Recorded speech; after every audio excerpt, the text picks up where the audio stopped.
China's shadow looms large, but Taiwan stands fearless.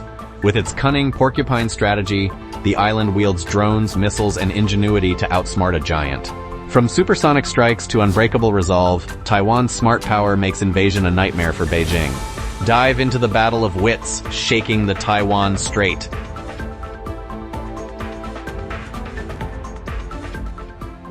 For years, Communist China has been preparing for a potential military invasion of Taiwan.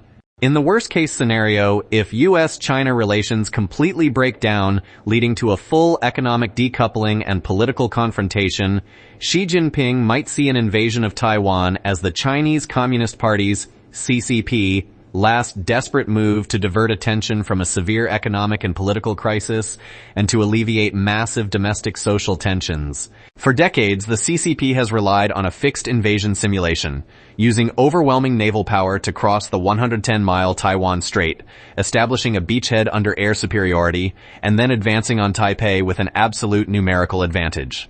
The People's Liberation Army, PLA, boasts over 2 million active-duty personnel, making it the largest military in the world, while Taiwan has fewer than 170,000 troops. The PLA Navy has over 350 modern warships, including 3 aircraft carriers compared to Taiwan's 60-plus vessels and no carriers. China possesses more than 2,100 combat aircraft, while Taiwan has around 350. China's fighter jets outnumber Taiwan's by a factor of 6, and their models are more advanced. For decades, Taiwan has insisted on purchasing advanced fighter jets, main battle tanks, and large warships as symbolic weapon systems, viewing them as a legitimate defensive force, even though the military balance has irreversibly tilted toward Beijing. Following this traditional military strategy, Taiwan is destined to fail from the outset because it cannot compete with China's overwhelming numerical advantage in a conventional war. However, the outbreak of the Russia-Ukraine war and the ongoing conflicts between Iran and Israel in the Middle East have drawn the attention of military observers. They noted that inexpensive Iranian drones can threaten Israel's billion-dollar air defense systems, and low-cost portable missiles allow Ukrainian soldiers to destroy expensive Russian armored tanks in an instant. These lessons on how small-scale, mobile, and dispersed defenses can thwart and repel overwhelming offensives have prompted a fundamental shift in Taiwan's defense philosophy. During President Tsai Ing-wen's administration, Taiwan began implementing a new defense strategy known as the Porcupine Strategy. The Porcupine Strategy first emerged in the early 2000s and was formally proposed by U.S. official William S.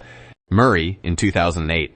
It is an asymmetric warfare strategy, likening Taiwan to a small porcupine or hedgehog covered in sharp quills, always ready to prick an attacking enemy, making the enemy hesitant to launch an invasion. This unconventional strategy prioritizes depleting the enemy's strength rather than seeking battlefield control, redefining victory as making the cost of invasion so high that the enemy is deterred. At its core is economic cost asymmetry. For example, China's Type 055 destroyer costs approximately $890 million to build, while Taiwan's Xiong-Feng III anti-ship missile costs about $3.5 million each.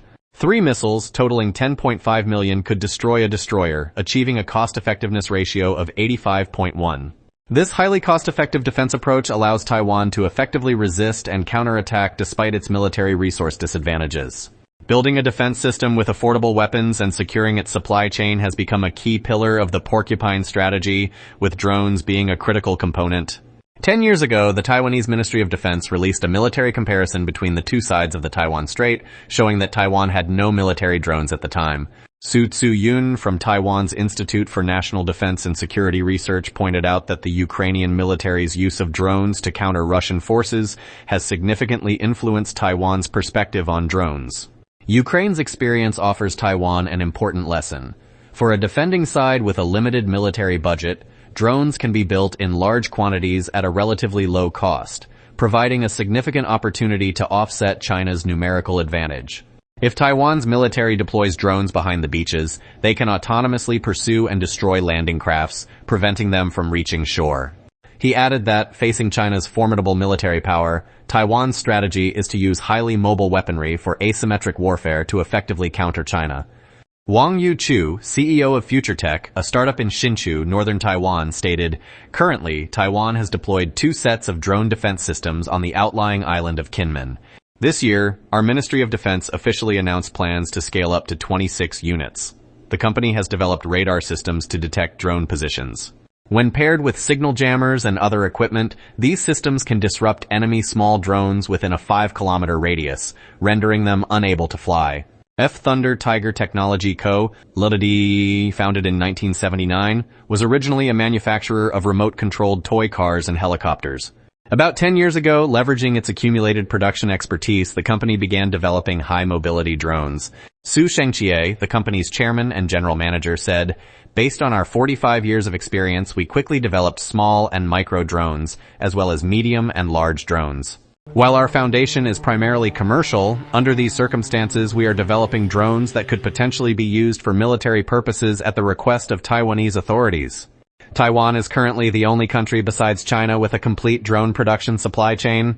In his inaugural address last year, Taiwanese President Lai Ching-te expressed his vision to position Taiwan as the Asia-Pacific hub for a democratic drone supply chain, designating drones as a key component of the military industry within Taiwan's 5 trusted industries. In 2021, the Taiwanese government transformed the former National Taiwan Sport University Chiayi campus into the Asia Drone AI Innovation and Application R&D Center. In 2022, former President Tsai Ing-wen officiated its opening, marking the official formation of Taiwan's drone national team. Taiwan also signed a memorandum of cooperation with the U.S., leading 15 companies to participate in the 2024 AUVSI Exponential Exhibition in the U.S. style, establishing a regional innovation cluster for drones in Chiayi.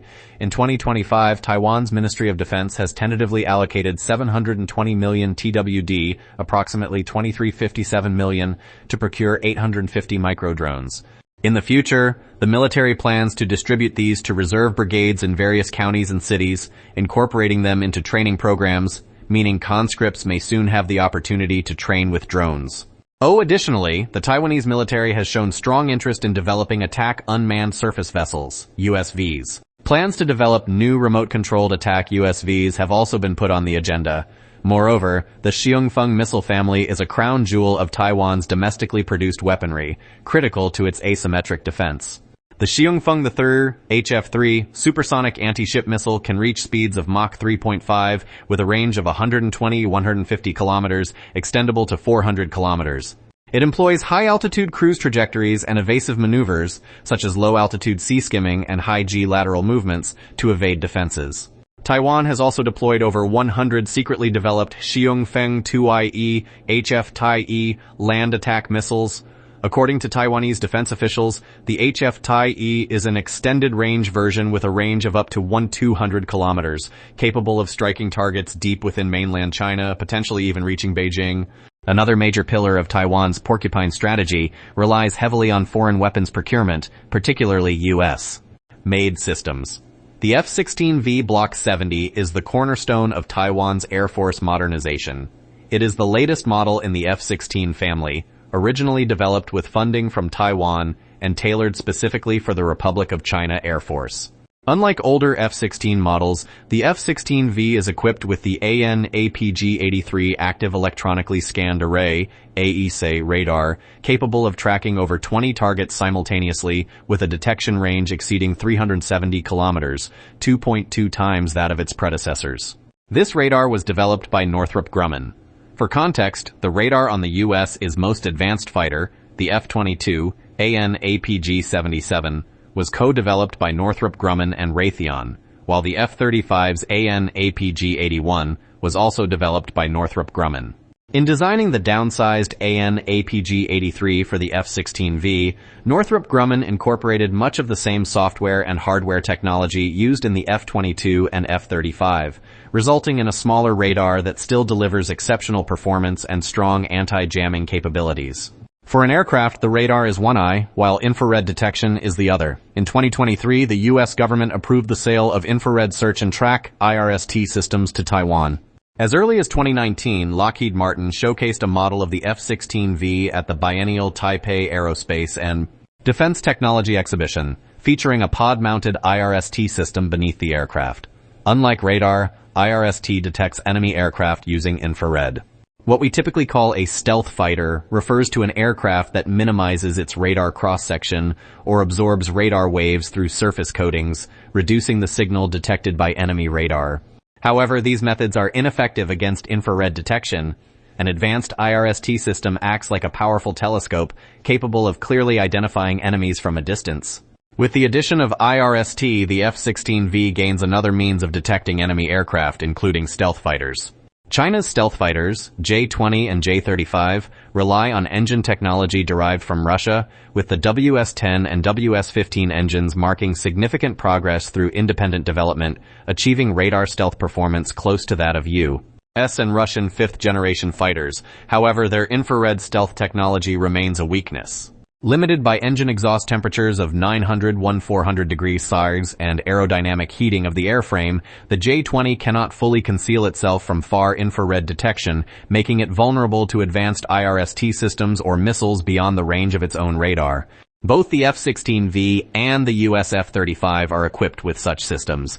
This means that in the competition for air superiority over the Taiwan Strait, the Chinese Air Force is actually at a disadvantage, while Taiwan's current air defense capabilities are sufficiently robust.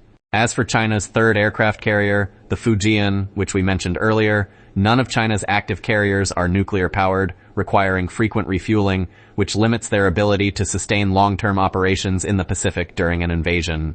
Its electromagnetic catapult system is also reportedly plagued by reliability issues, far less dependable than the mature technology of the U.S.'s 11 nuclear-powered carriers. China's other two older carriers appear even more outdated in the face of America's latest technological upgrades. In essence, Taiwan's Porcupine Strategy, whether for air or naval defense, is continuously building and refining its asymmetric warfare systems to create sufficient deterrence, making the cost of a Chinese invasion prohibitively high. Additionally, Taiwanese civil defense organizations like Forward Alliance play a crucial role in enhancing societal resilience against potential foreign invasions through wartime mobilization and emergency drills.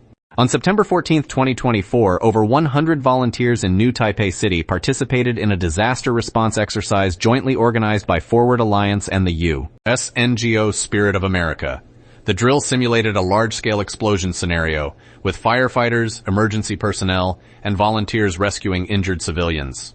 Inspired by Ukraine's civil defense model, these exercises focus on practical skills like evacuating the wounded and protecting infrastructure, preparing for scenarios where Taiwan's 14 undersea cables might be severed by the enemy. By fostering grassroots preparedness, these organizations strengthen Taiwan's Porcupine Strategy, enhancing strategic resilience and ensuring civilians can support military efforts during a crisis. Furthermore, some military experts believe that China would need to attack Japan before invading Taiwan. This is because Japan hosts U.S. military forces that could provide humanitarian and military aid to Taiwan, as well as strategic rear support for Taiwan's forces, particularly its Air Force. The U.S. has approximately 54,000 troops stationed in Japan, with major BSEs including Yokosuka, home to the U.S. 7th Fleet, Kadena, Air Force, and Okinawa, Marines. The Kadena Air Force Base in Okinawa Prefecture, the largest U.S. air base in Asia, is just 640 kilometers from Taipei in a straight line. If China were to directly attack Japan, it would trigger the U.S.-Japan Security Treaty, leading to a full-scale conflict between the U.S. and China. Whether Xi Jinping and the CCP could bear such a risk, and whether they have the courage to do so, is something Xi and the various factions within the CCP must carefully weigh. Seeking peace is the desire of every rational person, but peace is not always achieved through pleading. It often requires strength as a foundation. The success of Taiwan's Porcupine Strategy hinges on the regional power projection capabilities of both the U.S. and China. By using cost-effective asymmetric defense systems to delay a Chinese invasion, Taiwan can buy time for Allied intervention. Even if facing China's military might alone, Taiwan could make the cost of invasion so high that it deters aggression. Welcome your comments and unique opinions on this topic. Thanks for you watching. We'll see you next time.